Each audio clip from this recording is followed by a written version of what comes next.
France Inter. La ley Omnibus, entre otras cosas, tenía el intento de privatización. Et nous sommes d'abord en Argentine, Kevin, où le gouvernement s'attaque à la presse. Il l'avait promis durant sa campagne, rappelé lors de son discours devant le Parlement vendredi. Javier Milei l'a fait. Son gouvernement ultralibéral a suspendu hier les activités de l'agence de presse publique Telam, où travaillaient près de 800 personnes. Des salariés qui se sont vus interdire d'entrer dans leurs locaux. Hier, la police a gardé les entrées du siège de l'agence à Buenos Aires. Le site internet n'est plus accessible. Le président au pouvoir depuis 3 mois la taxe régulièrement d'être une agence de propagande du mouvement péroniste, le centre-gauche qui a longtemps été au pouvoir en Argentine.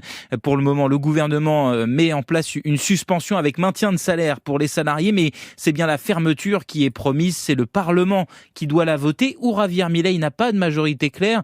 Les syndicats dénoncent de leur côté une attaque contre la démocratie et le droit à l'information et se préparent à déposer tous les recours possibles. Et nous voici en Grèce, où pour la première fois, 2 hommes se sont mariés ce week-end. Oui, 2 semaines après l'adoption du mariage et de l'adoption pour tous au Parlement, Dimitris Elefsignotis et Stavros Gavriliadis se sont mariés à Nea Smyrni, c'est au sud d'Athènes. Et hier, la police grecque a publié la lettre de remerciement qu'elle a reçue de la part du couple parce que leur union s'est effectivement faite sous protection policière avant et après la cérémonie. Notre mariage s'est déroulé sans peur ni stress, affirment les époux dans leur courrier où ils expliquent pourtant avoir reçu, je cite, des menaces pour leur sécurité sans en dire plus. Mais on n'ose pas imaginer la teneur de ces menaces dans un pays où l'église orthodoxe très influente a fait part de son opposition farouche au mariage pour tous, bien aidée par l'extrême droite qui a organisé des manifestations suivies par quelques milliers de personnes seulement.